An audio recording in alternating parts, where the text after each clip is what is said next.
الحمد لله نحمده ونستعينه ونستغفره ونؤمن به ونتوكل عليه ونعوذ بالله من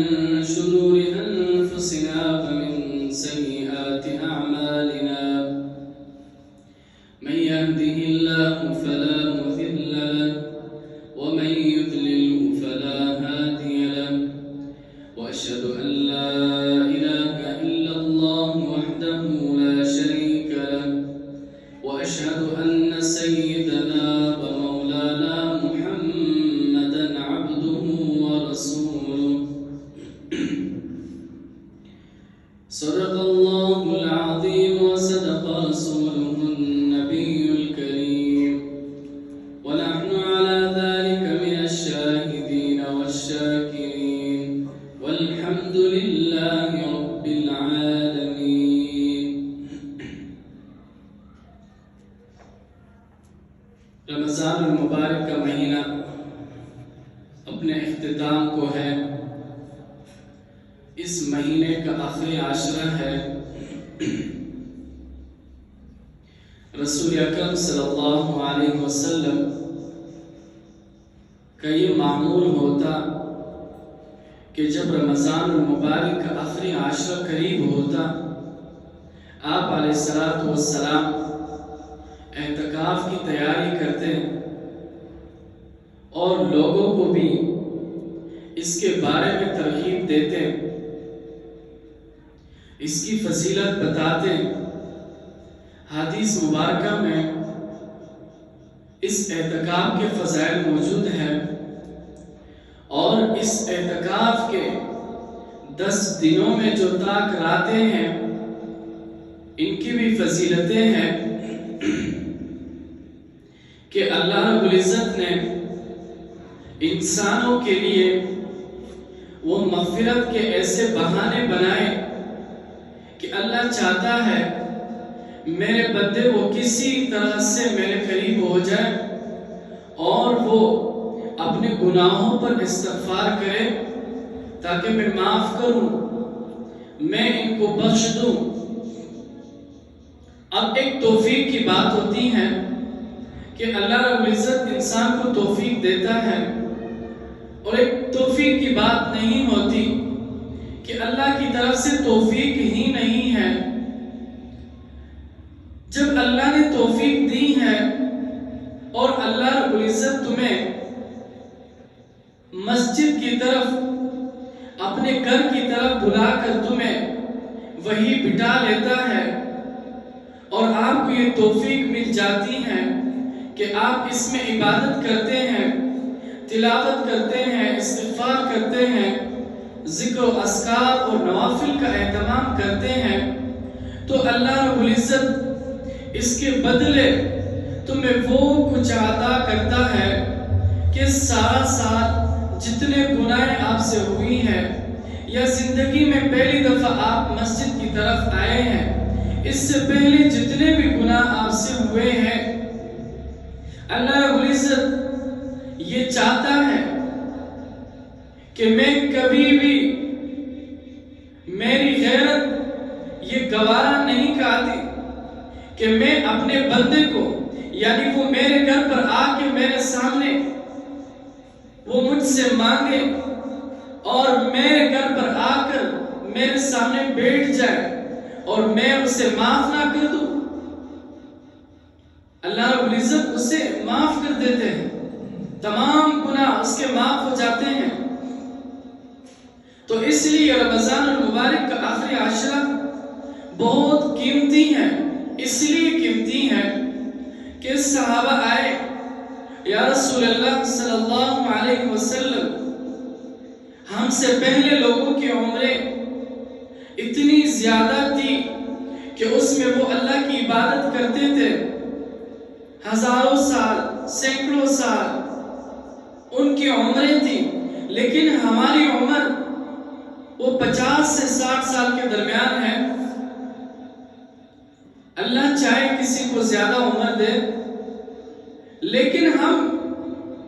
اپنے اللہ کی عبادت کیسے کریں گے وہ ہزاروں سال، سینکڑوں سال اور ہمیں کچھ سال، ہم ساری زندگی اللہ کی عبادت کریں تب بھی ہم ان تک نہیں پہنچ سکتے۔ اللہ کے رسول صلی اللہ علیہ وسلم نے فرمایا کہ اللہ رب العزت نے ان کی یہ سن لی اور یہ سورت نازل ہوئی، اِنَّا أَنزَلْنَاهُ فِي لَيْلَةِ الْقَدْرِ، میں نے نازل کیا لیلۃ القدر۔ اب بتاتے ہیں، پوچھتے بھی ہیں کہ لیلۃ القدر خیر من الف شہر وما ادراک ما لیلۃ القدر، تمہیں معلوم ہے کہ لیلۃ القدر کیا ہے؟ یہ فرماتے ہیں اِنَّا أَنزَلْنَاهُ فِي لَيْلَةِ الْقَدْرِ، میں نے لیلۃ القدر آپ کی طرف آپ پر نازل کیا، بھیجا۔ اب وہ ایک رات ہے، پھر فرماتے ہیں وَمَا أَدْرَاكَ مَا لَيْلَةُ الْقَدْرِ، آپ جانتے ہیں لیلۃ القدر کیا ہے؟ پھر آگے فرماتے ہیں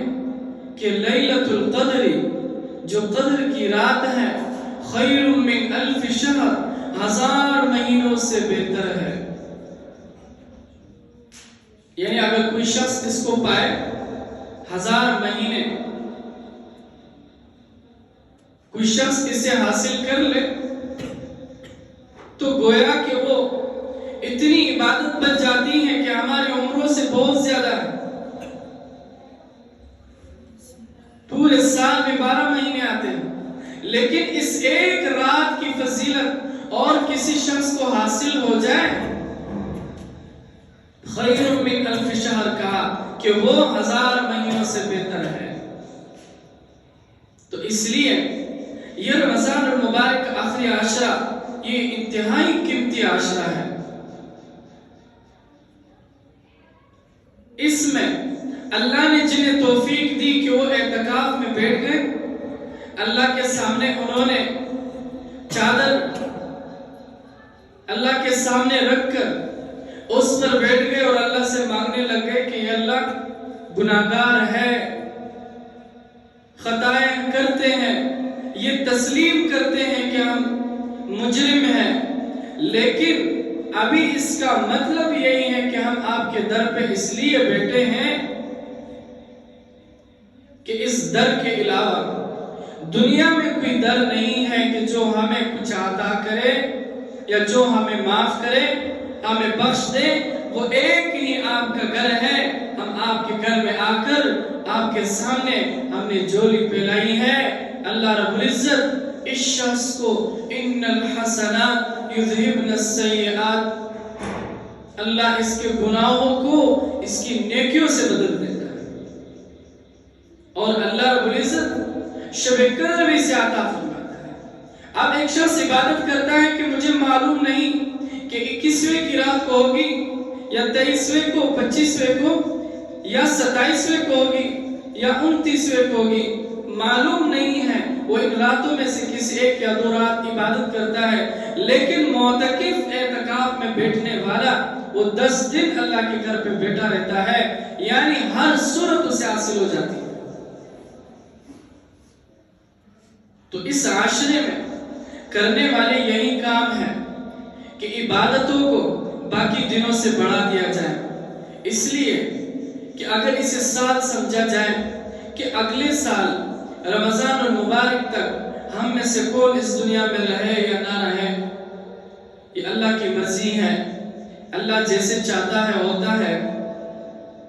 اللہ کی مرضی کے مطابق سب کچھ ہوتا ہے۔ نہ ہمیں یہ معلوم ہے، نہ ہم یہ مانتے ہیں کہ ہم یہیں رہیں گے۔ ساری دنیا ایک طرف ہو جائے، موت سے انکار نہیں ہے، ہر چیز سے انکار ہو سکتی ہے۔ کسی نے کہا اللہ کو نہیں مانتا، کوئی رسول کو نہیں مانتا، کوئی عبادت نہیں مانتا، کوئی عبادت مانتا ہے اس میں اپنی طرف سے گڑتا ہے، سب کچھ کر لیتے ہیں، لیکن جب بات موت کی آتی ہے کہ اب مرنا تو ہے، یہاں سب کے سب خاموش رہ جاتے ہیں۔ کہ 2 ایسی چیزیں ہیں، ایک تخلیق الہی ہے، جب انسان کو دنیا میں بھیجا، اب وہ انسان کس طرح بڑا ہوتا ہے، کیسے وہ چلنے کے قابل ہوتا ہے، کھانے پینے کے قابل ہوتا ہے، بعد میں وہ اپنے آخری ایام کو پہنچ کر کیسے وہ دوبارہ اللہ کی طرف لوٹتا ہے، اس چیز پر ساری دنیا متفق ہے۔ تو اس لیے رمضان المبارک کا آخری عشرہ، آخری جمعہ، جسے اگر جمعۃ الوداع بھی کہا جاتا ہے، اور اس دن کو بہت سارے لوگ کچھ نوافل پڑھتے ہیں اس نیت سے کہ رمضان المبارک کا آخری جمعہ ہے، جمعۃ الوداع ہے، اس میں یہ نوافل پڑھیں گے تو یہ ساری زندگی ہم سے جتنے نمازیں قضا ہوئی ہیں، یعنی قضاء عمری، پوری عمر میں ہم سے جتنی نمازیں قضا ہوئی ہیں یہ ان کا کفارہ بن جائے گا۔ یہ ہرگز غلط بات ہے، ٹھیک نہیں ہے، اس لیے کہ جو چیز اللہ اور اللہ کے رسول سے ثابت ہو اس پر عمل کرنا، اگر وہ فرض عمل ہے تو ہر صورت عمل کی جائے، اگر وہ فرض عمل نہیں ہے بلکہ سنت عمل ہے تو اس سنت عمل پر بھی اس قدر انسان عمل کرتا ہے ایک حد تک، اور اگر چاہے مرضی وہ چھوڑ سکتا ہے، جو مستحبات بھی کہلاتے ہیں، لیکن نہ اللہ کے رسول سے ثابت، نہ اللہ نے اس کے بارے میں کچھ کہا، بلکہ اللہ تعالیٰ نے تو عذاب نازل کیے ہیں اس شخص پر۔ جو شخص نماز قضا کرتا ہے ایک نماز کے بدلے، اللہ کے رسول صلی اللہ علیہ وسلم نے فرمایا اس کو کیا عذاب ہوگا۔ سب سے پہلے تو یہ قبر میں جائے گا، پہلا سوال ہی یہی ہوگا۔ اب جہنم کا عذاب دور ہے کہ ایک نماز کے بدلے کتنی عذاب ہے، لیکن اب پہلے قبر کی عذاب دیکھیں۔ سب سے پہلے نماز کا، نماز اچھی ہوئی سارے اعمال اچھے ہوں گے، اس لیے کہ جب انسان نماز کی طرف راغب ہوتا ہے، مسجد کی طرف آتا ہے، فجر کی نماز پڑھ لے، عشاء کی نماز سے فجر تک جتنے صغیرہ گناہیں ہیں وہ نماز ان کا کفارہ بن جاتا ہے۔ ظہر کی نماز پڑھ لی خشوع خضوع سے، جس طرح ان کا حق تھا وہ حق ادا کر لیا۔ اب دیکھیں کہ ظہر سے عصر تک جتنے گناہیں ہوئی ہیں، فجر سے ظہر تک وہ تمام کے تمام صغیرہ گناہ اس نماز کا کفارہ بن جاتی ہے، یعنی نماز کی وجہ سے وہ گناہیں معاف ہو جاتی ہیں۔ تو اس لیے یہ نماز جب انسان پڑھتا ہے اس کے گناہیں معاف ہوتے جاتے ہیں، لیکن ایک کبیرہ گناہ ہے، بڑے بڑے گناہ ہیں۔ الکبائر الاشراک باللہ، اللہ کے ساتھ شریک ٹھہرانا سخت گناہ ہے، کبیرہ گناہ ہے۔ حقوق الوالدین، والدین کی نافرمانی کبیرہ گناہ ہے، بغیر توبہ کے معاف نہیں ہوگا۔ وقتل النفس، کسی نفس کو ناحق قتل کرنا سخت گناہ ہے، کبیرہ گناہ ہے۔ اس کے علاوہ بہت سارے بڑے بڑے گناہ ہیں، شراب ہے، زنا ہے، قتل ہے، اور جھوٹی قسمیں، یہ بھی کبیرہ گناہ میں آتے ہیں۔ ہر بات بات پہ قسم کھانا، حضور صلی اللہ علیہ وسلم نے فرمایا اس شخص کے جھوٹے ہونے کے لیے یہی کافی ہے۔ بات سنی ہے، حقیقت کچھ معلوم نہیں ہے، وہ بیان آگے پہنچانے کی کوشش کرتا ہے، لوگوں تک پہنچاتا ہے، یہ شخص جھوٹا ہے۔ جیسے کہ اپنی طرف سے یہ منگڑت باتیں ایجاد کر کے لوگوں تک پہنچانا کہ رمضان المبارک کا آخری عشرہ ہے اور آخری جمعہ ہے، جمعۃ الوداع ہے، اس میں یہ نوافل پڑھیں گے ظہر کی نماز سے پہلے یا مغرب کے بعد، جمعرات کے بعد جب مغرب آتی ہے جمعہ شروع ہوتا ہے، اس میں یہ نوافل پڑھیں گے، اتنی سورتیں ہو، اتنی رکعتیں ہو، اس میں درود شریف فلان سے اپنی طرف سے گڑھ کر لوگوں کو بتانا۔ اگر لوگ اس پر عمل شروع کریں اور لوگوں کو یہ پتہ چل جائے کہ دین تو یہ ہے جو بہت ہی آسان ہے، ساری سال نمازیں قضا ہو جائیں کوئی حرج نہیں ہے، رمضان المبارک کے آخری جمعے میں ہم قضا لوٹا دیں گے، فرض عبادت کبھی نوافل سے ادا نہیں ہوگا۔ البتہ یہ ہے کہ آپ کی جتنے سنتیں آپ سے رہ جائیں، آپ نوافل ادا کرتے ہیں، ہو سکتا ہے، کنفرم نہیں ہے، ہو سکتا ہے کہ وہ اس سے بدل جائے، یعنی آپ کو اس کا ثواب مل جائے، لیکن اس درجے کا نہیں ملے گا۔ لیکن جو فرض نماز آپ سے رہ گئی ہے، اب آپ پر لازم ہے، آپ کو زندگی میں جب بھی توفیق ملے ان تمام نمازوں کو لوٹا دو۔ توفیق نہیں ملی، آخری وقت میں آپ سے بہت ساری نمازیں قضا ہوئی ہیں، آپ پریشان ہو، معاف تو نہیں ہوں گے، بیماری اس حد تک لگ گئی ہے کہ آپ قادر ہی نہیں ہیں نماز پڑھنے پر، پھر جا کر آپ اس کا فدیہ دے سکتے ہیں، وہ بھی اس صورت میں کہ کوئی امکان ہی نہیں ہے کہ میں ٹھیک ہو جاؤں، اب موت قریب ہے، اس بیماری کے بعد موت ہے اور مجھے یقین ہے کہ میں نہیں بچ سکتا، تب جا کر خوف دل میں پیدا ہوتا ہے، تو اب جا کر ان نمازوں کا کفارہ دے سکتے ہیں۔ اس کے علاوہ بہت سارے لوگ روزہ نہیں رکھتے، کہتے ہم کفارہ دے دیں گے۔ ہر شخص کے لیے کفارہ نہیں ہے کہ ایک شخص کہتا ہے یار مجھے پیاس بہت لگتی ہے تو میں روزہ نہیں رکھ سکتا، میں کام کرتا ہوں، میں روزہ چھوڑ دیتا ہوں، کفارہ دے دیتا ہوں، یہ جائز نہیں ہے۔ اب سخت گناہگار ہے، یہ اس صورت میں جائز ہے کہ جب ایک انسان اتنا بیمار ہو کہ وہ بیماری بعد میں ٹھیک ہونے والا بھی نہ ہو، اور اس قدر بڑھ جائے کہ اس کے بعد تمہیں موت کا یقین ہو، اس کے بعد ٹھیک ہونے کا یقین نہ ہو، تو پھر آپ جا کے فدیہ دیتے رہے، روزے نہ رکھیں۔ جتنے روزے آپ سے قضا ہوئے اس کا فدیہ دے سکتے ہیں۔ اس کے علاوہ آپ کو اجازت نہیں ہے روزہ چھوڑنے کی اور نہ نماز چھوڑنے کی۔ نماز چھوڑ دی سب گناہ ہے، کبیرہ گناہ ہے، صغیرہ گناہ نہیں ہے، چھوٹا گناہ نہیں ہے، کبیرہ گناہ ہے۔ البتہ اگر اس کی تشریح میں جائیں اور دیکھتے جائیں تو یہ ایک شرک ہے، اتنا خطرناک شرک ہے کہ ہم سوچتے بھی نہیں ہیں اس شرک کو۔ یعنی جب اذان ہوتی ہے، اذان کا مطلب یہی ہے کہ ہر محلے میں ان محلے کے لوگوں کو بلایا جاتا ہے کہ اب عبادت کا وقت ہوا چاہتا ہے، اپنی مصروفیات کو پیچھے رکھ کر صرف اور صرف مسجد کا رخ کریں۔ اب یہ اللہ کا حکم ہے، اللہ نے بلایا ہے مقرر وقت پر، اب اللہ کی جانب سے تمہیں بلاوا آیا ہے، لیکن آپ نے اس حکم کو چھوڑ کر شیطان کی مان لی۔ اس سے بڑھ کر بڑا شرک نہیں ہو سکتا، خطرناک شرک ہے۔ یعنی اللہ نے بلایا، آپ نے اللہ کی نہیں مانی، شیطان کی مان لی، اپنی نفس کی مان لی، تو اللہ کو نعوذ باللہ پیچھے چھوڑ دیا۔ سب سے خطرناک شرک یہی ہے۔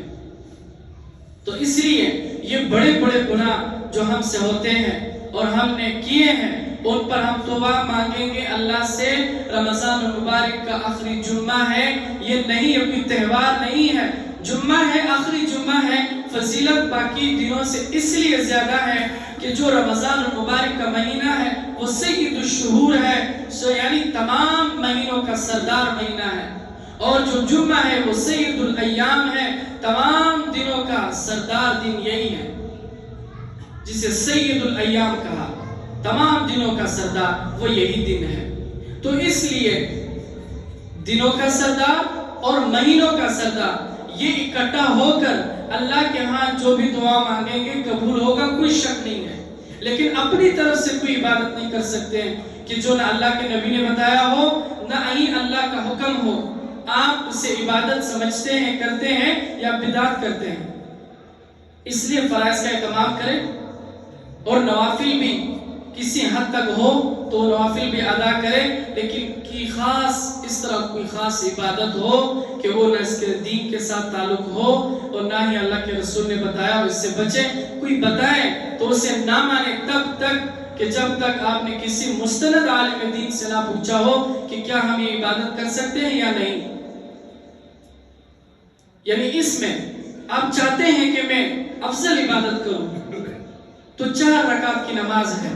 صرف وہ نماز پڑھ لے۔ یہ نہیں کہ فرائض کا کفارہ بنے گا، کسی چیز کا کفارہ نہیں بن سکتا، صرف یہ ہے کہ اس کی فضیلت بہت زیادہ ہے، جسے صلاۃ التسبیح کہا جاتا ہے۔ 4 رکعت کی نماز ہے، 75 مرتبہ تیسرا کلمہ 1 رکعت میں پڑھنا ہے، ترتیب سے پڑھیں گے. آسان نماز ہے, 4 رکعت پر مشتمل ہے. جو لوگ بہت ہی آہستہ آہستہ پڑھتے ہیں ان کے 20 سے 25 منٹ لگتا ہے, لیکن جو زبان کے تیز ہیں, الفاظ صحیح طرح سے ادا کر سکتے ہیں, تجوید ان کی ٹھیک ہے, وہ 10 سے 12 منٹ میں آرام سے پڑھ سکتے ہیں. یعنی 10 منٹ پڑھیں گے تو اللہ کے رسول صلی اللہ علیہ وسلم نے اپنے چچا سے کہا کہ آپ یہ نماز دن میں 1 مرتبہ پڑھا کریں, اگر نہ ہو سکے مہینے میں,